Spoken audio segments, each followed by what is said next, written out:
Assalamualaikum warahmatullahi wabarakatuh. Kami mahasiswa STI PPI Fakultas Ekonomi dari Prodi Manajemen kelompok 4 semester 2. Video ini dibuat untuk menyelesaikan salah satu tugas mata kuliah Sosiologi dan Politik yang diampu oleh dosen Bapak Sates Jambaran, Dr. Andes SEMM. Kami dari kelompok 4 yang terdiri dari 4 anggota kelompok yang masing-masing bekerja sama dalam memenuhi tugas dengan judul materi strategi politik. Sebelum kami masuk ke pembahasan selanjutnya, izinkan kami memperkenalkan terlebih dulu. Perkenalkan, nama saya Kapsul Niki dari Prodi Manajemen dengan NIM 2416120039. Nama saya Divayu Pranasya Sili dari Prodi Manajemen dengan NIM 2416120008. Nama saya Amira Zainalu Afifah, Prodi Manajemen dengan NIM 2416120004. Nama saya Cindy Anggreni Julianto, Prodi Manajemen dengan NIM 2416120038. Oke, standby, kamera ready, sound ready, 3, 2, 1, action.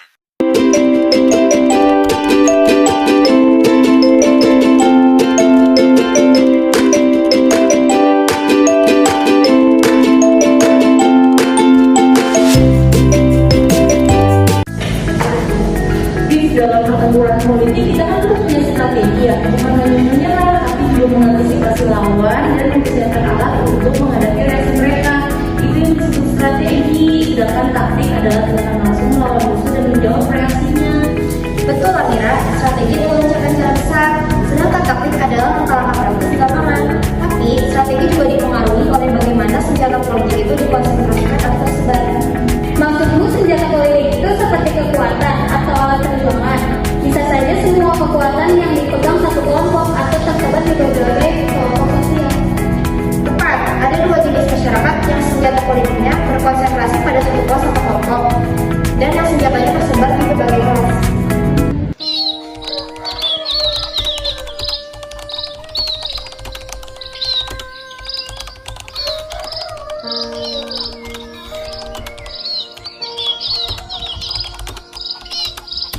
Kalau di negara demokrasi barat, penyebaran senjata politik ini menciptakan pluralisme.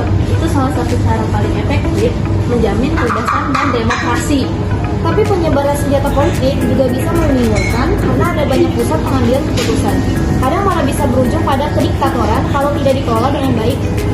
Di rezim demokrasi, perjuangan politik itu terbuka. Semua orang bisa menyaksikan proses politik, terutama lewat pemilu yang teratur setiap 4-5 tahun. Ada pola naik turun seperti denyut nadi politik.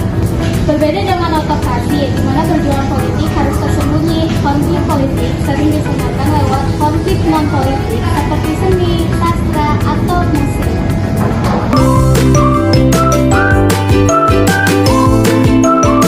Organisasi yang dekat dengan politik itu macam-macam ya. Ada gereja, serikat ekonomi, lembaga sastra, juga ada kelompok pemuda, klub wanita, dan serikat atletik yang berafiliasi dengan partai politik. Iya, itu semua menjadi basis massa dan alat penyebaran ideologi politik. Tapi di rejim otoriter, kelompok-kelompok ini sering dibatasi atau dijadikan alat kontrol.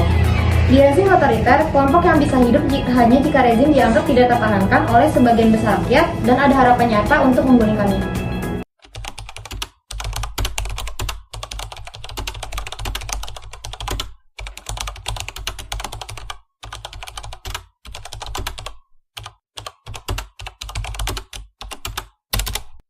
Kalau perjuangan diam-diam, bentuknya bisa macam-macam. Pembunuhan rahasia, propaganda tersembunyi, penyebaran pamflet anonim, bahkan terorisme dan infiltrasi seperti gerakan roti dunia.